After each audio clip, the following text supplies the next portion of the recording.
Amina Atairu Show, Finding Answers. Ask me a question. Amina, have you ever gone or have you ever done any cosmetic surgery? Well, you find out as the show progresses. My name is Amina Atairu and you're welcome to a beautiful episode today as we're looking at how much is too much. How much of cosmetic surgery is too much? And I have an amazing guest that will be doing justice to that. She's an anesthetic nurse. Very pretty at that. But ladies and gentlemen, before I continue, we'll take a break, and when we come back, let's dive into the world of beauty and confidence. Amina Atairu Show, Finding Answers. Thank you for staying tuned. Maintaining beauty and confidence is something that we all want. Even as children right now, they all want that to happen to them. Ladies and gentlemen, allow me bring to you an expert in the field of cosmetic enhancement, cosmetic surgery. You call it the non-surgical or the surgical one.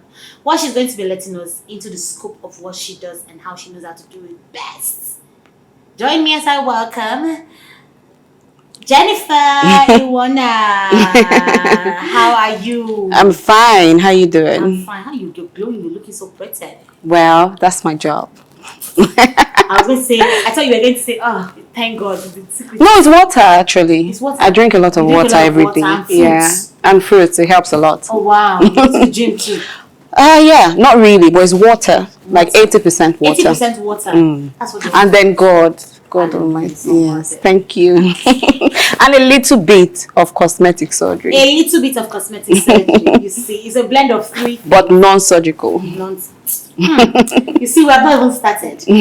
But tell me, let's dive into your world. Okay. Before aesthetic nurse, what were you doing? Okay, that's a big one. So before aesthetics, I was a nurse, but in terms of the hospital settings. Yeah, I did that for quite a number of years before I dived into it. And I did my master's in UK in 2016. I came back and was searching for the best thing to do. And I thought about working in an aesthetic industry. Yeah? So, yeah, because I actually love the aspect of beauty right from the beginning. Yeah, so I found a company, but this one was not dealing with Botox and fillers, but it was about the hair transplant and all that. Yeah, so I started working there. That's another story for another day. That's another story for another day. Because that front end issue, but they're still looking at enhancement. So you delved into it, and so far, how has it been? Great, to be honest, because when it comes to beauty, it's the best thing. Because everyone wants to look beautiful at this age, so you don't want to get to a certain age. Let's say you're 50, and then you see your mates that same age as you, and you're looking more older. So I'm sure everyone wants to look better at any time of their lives. A lot of people go to the gym. Do you go to the gym? I used to, yeah, because before I got pregnant, I used to, but now I haven't been to the gym in like over 2 years. Tell me. Yeah. How do you maintain? It's exhausting. What do you do? What's your routine like? To be honest, at the moment, I don't have any routine because I have almost 1 year old I'm taking care of. So no basic routine aside taking care of him, going to work, coming back, stressed. That's just it. Cosmetic surgery. Have you ever had any? Yeah, non-surgical. Where? So I've had like different areas. The forehead, when it comes to the wrinkles on the forehead, I've had that. I've had on the cheek, which is dermal filler. I've had on the cheek. Yes, cheek. Like yes. So cheeky. so plump. Yeah. So everything is all about making natural. You don't have to do something that everyone will notice that you've done something. The whole essence of aesthetic procedure is for you to look your best. Right? Yeah. So I always try to make people see that in me so that they understand that it's not all about making it too drastic, but for it to be natural. We also have people that want to look dramatic. You can achieve that, but in like a gradual process. You don't have to do it immediately. That's when it looks really scary. But is there anything wrong in maintaining how you were created by God? We see a lot of people, they want to all have this kind of lip. This is natural, by the way. Oh, you are lucky. So imagine if you have it, and then other maybe like individuals are looking to have in yours. So think about it. We have different people that have like thin lips. So do you expect them not to have something like yours? But the essence of life, isn't it for you, is in varieties. Variety is the spice of life, right? I mean, I see someone that has a thin lips, and then sometimes I might actually feel like having a thin lips. Yeah. You know, so what would you say has been the major complaint that you've had as a nurse when it comes to your clients? Major complaints? Yeah. What are those things that they always look out for? What do they want? I would say most people are obsessed with their face. Like, that's the number one thing. Body, yeah, you can easily cover with your clothes and all that, but your face, a lot of people are obsessed. And when it comes to the jawline, the nose, like a contoured nose, the lips, the cheek, everyone wants to look beautiful. Come on. So they all do that. Yeah, they all do that. So how much would be too much? So, for example, I remember that one time where I think my double chin was, and I had a photo shoot. And so I had a lot of young people around me that were saying, "Oh, you have to be starched. You have to be starched. You have to remove this jawline. Oh, mama, if you do this, it's going to be."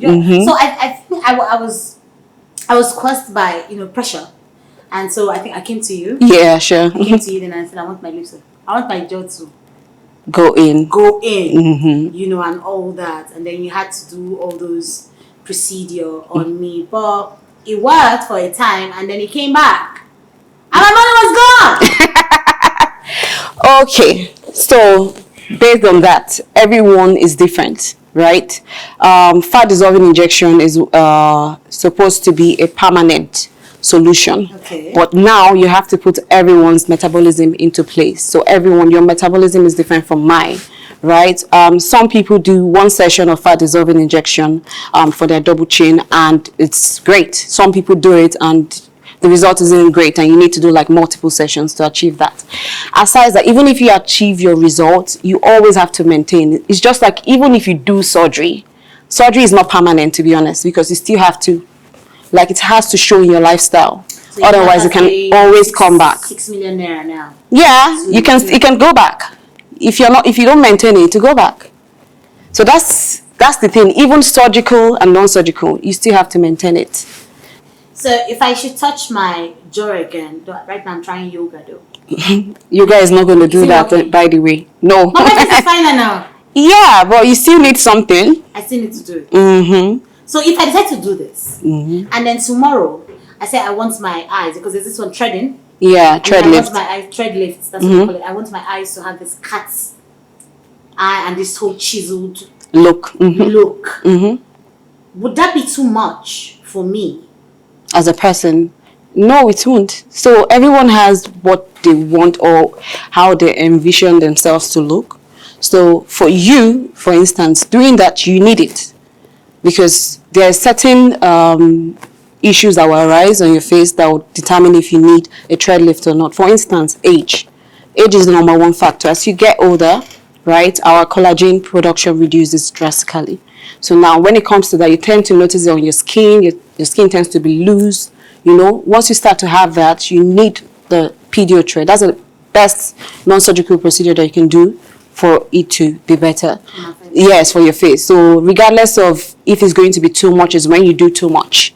But there's a certain amount of threads that you're going to put on your face that will make it look better. When would you say it's too much? I recall there's a story that was shared online about a lady who said every time she was with her husband, they always think that she was the mother. They greet her like the mother. So she couldn't take it anymore, and she decided to go do derma filler. Derma filler, okay. And I think 3 months later, her nose fell off. Okay. So that's another one for another day, but I'll talk about it briefly. Okay. So I already know what you're talking about. So that must have been a vascular occlusion, right? When you do a dermal filler procedure, it has to be done by a professional, a licensed aesthetic nurse or a doctor. Now, when you go to the roadside and you carry out such procedures, that person might not have the qualification to assess when there's an issue at that moment. So with that lady, what must have happened was they must have noticed it and ignored it as a bruising, something like that. So I'm sure she must have gone about her day-to-day activities and then noticed later that she started having the redness, the skin tends to be pallor. There are a lot of signs to look out for, and maybe her practitioner wasn't aware of that as well at that time. So what happens is, over time, if you don't treat that complication, like from dermal filler, if you don't treat it, that can lead to necrosis. So I'm sure that's what happened to her, that her nose fell off. Nose fell off. Yeah, exactly. So now, away from that the face part, still looking at how much is too much. So how many things can I do on my face? Talking about face, all about on face. How many procedures can I have done? Or let's say, how many dermal fillers can I have done within a period of 6 months for it to be too much? Okay, so that will start with the individual and also the practitioner. Okay. So I can put 6 syringe of filler on your face at the moment and you're not going to notice it. No problem. So it's based on the placement. Where is this placed on? So it's just like someone doing the cheek filler and you put about 2 syringes on each side. What will happen? Of course, over time it's going to look really puffy and all that. So you won't expect that person to be happy. They might be happy because everyone has what they want to achieve. However, from the outlook, like how do people see this type of thing? Of course, they will think it's drastic. So the whole point of aesthetics is not to put too much in a certain area. Yeah, so if you're doing 4 syringes, you can start gradual. Like, okay, let's say the goal is for you to do 4 syringes of filler. Start by doing 1 on each side if the issue at hand is severe. Then over time you can add. That's the whole beauty towards aesthetics. So now if you decide to do 4 syringes at a go, of course you're going to look horrible. Wow. Yeah, so it's just depending on the individual and the practitioner. So you mean those people who, sometimes their lips comes out looking very full. Yes, it's possibly they did like 2-3 syringes at a go. But isn't it the job of the practitioner to advise against things? 100%, it is the job of the practitioner. Because when it comes to these procedures, I would say it's quite addictive. Yeah, everyone wants to look good.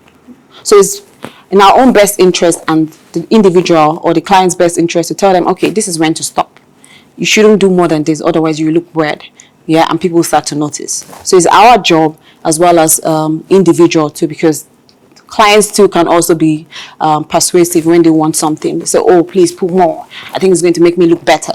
Yeah. So, but it's up to us to tell us, no, stop there. You can always add over time.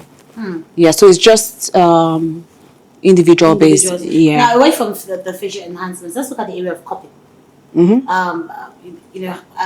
was a time where the bras that we wear were just, what they call it, paddless. Yes. Which was always advisable at the time. And then later, the whole padding started coming out. And when the bra is taken off, a lot of them feel insecure, a lot of ladies feel insecure. And then this whole cupping thing, started. Is that what you do? How do you break down cupping? What's the risk implication of cupping, if there at all there's anyone like that?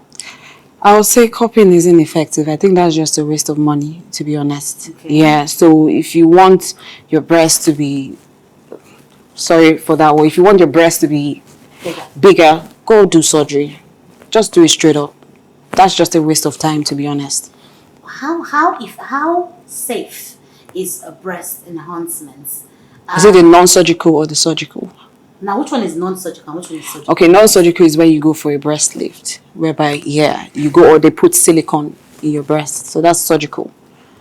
Okay. Yeah, so the non-surgical is whereby you try to use dermal filler or you use the cupping you're talking about to make your breast look bigger or whatever. So that is the one I'm talking about. That is just a waste of time. When it comes to the surgery, of course, you can go put silicone. That's not bad.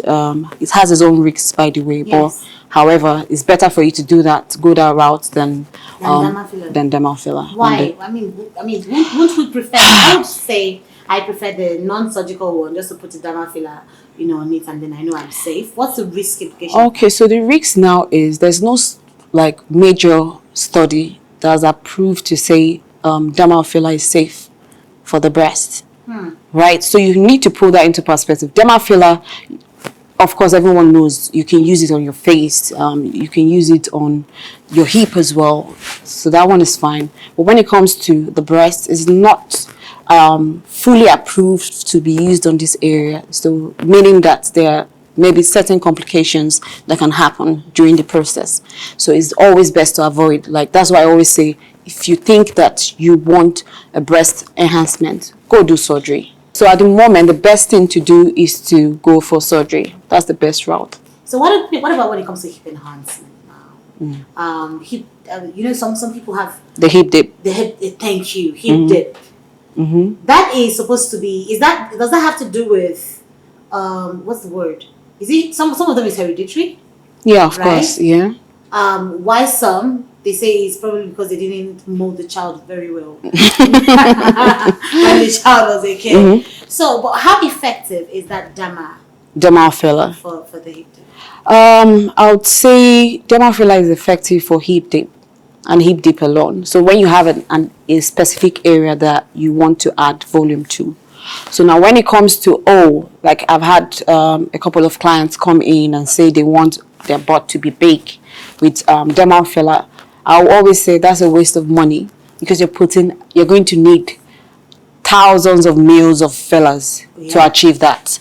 And you're going to spend millions, like millions to achieve that. So, and it's not permanent, as we would say, so it doesn't make sense. So, but when it comes to, let's say you have a hip dip or you have a dent on your butt that you want to fill up with just a little bit, then you can use filler. Of course, it's effective. The only difference is that it can last up to, depending on each individual, can last up to 2 years or more or less. So And it you just go back depends. again and do Yes, you go back and you add more. And if there you is decide. no side effect whatsoever. For every procedure there's side effect. It's just depending on how severe is this side effect. So filler can be easily dissolved if you know. If you feel like there's a vascular occlusion or there's something that has happened, with the right practitioner, he or she will know what to do. And the first approach is to dissolve it, and you're back to square one. Now, how would you know when it is becoming a problem if you've gone for a dermal filler on the hip? Yeah, so if you've gone for a dermal filler on the hip, you start to notice the issues maybe a few days after. Okay. So yeah, during that process, maybe you tend to notice redness, you tend to notice bruising that is spreading. So stuffs like that. When you notice that, you observe it, and it's always best to go back to your practitioner, even if you feel it's just a bruise, because it can be more. Because once it gets worse, it means that you need more treatments. Yeah, and it might be irreversible by that time. Oh wow! Now, in your field, it seems like it's only women when it comes to beauty enhancement. Yeah. Derma, it just seems like it's only women. Have you had male clients? Yeah, of course, a lot. A lot of them. Yes. What are their inquiries? What are their concerns when it comes to that? I would say number one is the forehead. They do more of the forehead, smile lines. Those are the areas they're more focused on. Everyone, like I said, everyone wants to look Now, beautiful. what's wrong with smile lines? Smile lines is not supposed to be there. Eh? Yes, yeah, it's supposed to be there with aging, but it's not Okay. supposed to be there because you have treatment for that now. So, of course, you'd want to look, when you see a couple of men looking good and you're wondering, what are they doing? Of course, they're doing something. It's just that no one will want to come out there and say, I'm doing something. Yeah, because we're in Nigeria, a lot of people can be very judgy and all that. So, yeah, but a lot of men carry out these procedures quietly. So for foreheads. Yeah. Now, the foreheads are selling right now, I'm looking at our one belly, our goalkeeper. It's the forehead. But some people have it naturally, though. Let's say they haven't done it before and their forehead still looks good. But however, people like me, because mine is hereditary, I've always had forehead, not really, but the smile lines were more prominent. So I've had to You do didn't some. like it? I didn't like it, of course. It just makes you look old. Ah. Yes. So how is it the one that you normally squeeze like this, or which of the lines? Yeah, so the smile lines, Like when you so when you're not smiling and it's there, so those are called static lines. Oh. So most times it just makes you look tired, like, you know, stressed. Do I have it? Yeah, but yours is not bad, to be honest. Smile lines. It's not bad. But a lot of people are shaking their heads and all that. Okay. While we're still looking at how much is too much and that, I'd like us to take a quick break. In case you have your questions, you can start to send in your questions. And of course, we're going to send it to the nurse. She will have all your questions answered. Now, the question that a lot of people always ask is, how expensive are these derma fillers and this cosmetic enhancement? And can we actually do without it? And how can we go about that? Well, guys, this is the Amina Atari Show. You want to stay tuned while we're talking beauty. Amina Atairu Show, Finding Answers. Thank you for staying tuned. It's the Amina Atairu Show. And today we're looking at the world of beauty and its enhancement. Looking at how much is too much when it comes to derma fillers and Botox. Things that make you just smile. Sometimes it makes you look really good. Some people say it makes you look weird. And I still have my nurse, aesthetic nurse in the house, in the name of Jennifer Iwunna. Okay. Looking at cultural barrier, you're a nurse, and of course now you're married. Don't people look at you weirdly, especially when they know that this is your field of expertise? And when they do, how do you actually address that issue? Because sometimes they see, some would say they see a lot of people who go through this cosmetic enhancement as being fake and not real. I would say it's depending on the individual too as well. Okay. Because I'm sure when any client walks up to the clinic, when the first thing they see is my face. So first they will ask, what have you done?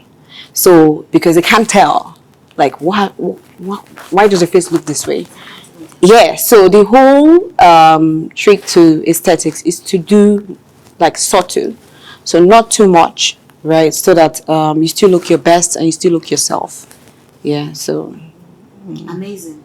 Not too much. You still look your best and then you still look Yes. subtle. So when it comes to looking your best and subtle, how do you maintain a balance? I think we're still saying the same thing. You maintain your balance by doing subtle natural treatments, not doing too much, right? However, like I said earlier, some people are they love drastic results, right? So that's how they are. So then I've had clients that want maybe like 2 mils of filler at once on the lips, but that's what they want. Yes, it's not. It depends on the shape of the lip. So it's each individual. But there are a couple of clients that just want the lips more obvious, right? That's what they want. They want to look dramatic. They want to look noticed, right? So then we give them that, but not extreme. I always say, even if you want a drastic result, start gradual. Don't do it over time. Don't do it at once in a day. You can always do it within the next couple of months. Amazing. So it's always good for you not to be too desperate. You have to be sick. Professional advice. Don't go overboard. Yes. You don't want to tell me about the hair one, because the hair one is actually a problem. The reason why wigs are selling so much is because most of the edges. We don't have edges. It's a problem, for a lot of us. But I'm sure it's a conversation that we're going to have, another time. Yeah. So tell me, what are like your top 4 advice to women who want to stay confident and radiant in this time and age, in this very harsh economy, because a lot of people can't afford enhancement right now. So for people who can't, for now, what are your 4 top quotes when it comes to maintaining beauty? I would say, to maintaining beauty, I would say you can get affordable products. Like there are different affordable dermatologically tested products you can use, especially when it comes to number 1, which is retinol. So that helps with aging. So you should use moisturizer, very important. I can't overemphasize, as well as sunscreen, because that can help prevent aging as well. But our mothers did not use all those sunscreen and things like that. So how did they even cope? Look at them. Let's be realistic. Because they didn't use it, that's why most of them are looking this way. Yeah. Okay. So just maintaining a balance. Don't have too much and always Yes. listen to professional advice. Yeah. That's the only way you can maintain You can maintain. beauty. And what about glow? Okay. For glow up, you have treatments too as well for that. You have the glutathione injection. Yeah, you can do the IV infusion to achieve that. Is that safe? For every time I see Yeah, it's safe. syringe into their body, I always gonna use. Yeah, glutathione is safe. It's just based on who's doing it, the dosage too as well. That will determine, right? A lot of people come in asking they want to get white, like with glutathione. I advise against it because it's always best for you to do the actual dosage of glutathione when it comes to aging. So aging is acting like an aging barrier, right? So glutathione is great, collagen is great, but it becomes an issue when one wants to achieve a way brighter skin with it. Yeah, so that's when it's an issue. Last one. What's the weirdest request you've ever received in your life? That would be adding filler to the legs. Yeah. Adding fillers to the legs? Yeah, so a lot of people complain their legs are really slim and thin and they want to add volume. So that's one of the weirdest. But it's still an issue though. I actually wish we had like a major treatment for that. But yeah, it is what it is. Slim legs, like people complain. Yes. I want my legs to be slimmer. So it's different when your thighs are wide and then your legs are thin. Oh. Yeah. Something like that. So they want to add flesh. Flesh. And how do you advise that? Well, because I don't do that to start with. I advise if you want to, you can go through the route of surgery. But however, like I always say, if you want to do something, make your research first before carrying it out. Yeah. Research is very key when it comes to anything you want. Even the Of food course. that we eat, it's Yeah, important sure. to research that. Thank you so much. You're welcome. Our beautiful aesthetic nurse, Jennifer Iwunna. What part do I want to feel now? I don't know yet. Okay. I'll think about it. Maybe when I start to have fine lines. Smile lines. No, but the earlier you start, the better. To be honest, you don't want to wait till you start having them. But if I don't smile, I don't have lines now. But it can come like drastic. Maybe by next day you just see that it's there, and then you need to start treating it. So I just wake up one morning and feel unpretty. Of course. Nightmare. So it's best to prevent that from happening. So you just have to Yeah. try to find a way to avoid that. Yeah. Amazing. Thank you so much. You're welcome. Jennifer, for doing this. Hopefully the next time you're going to be coming here, we're going to talk about the edges. Hairlines are very, very important for these women of today. Thank you again and keep staying pretty. Of course. On behalf of my beautiful self, Amina Atairu, it says, well, how much is too much? Always ensure that you seek professional advice from licensed aesthetic nurse before you undergo any procedure. And then sometimes they just say, just for you to be content with how God created and, find something else to add up. Well, my name is Amina Atairu. We say thank you for always doing this. So keep staying and keep loving yourself. The Amina Atairu Show. Find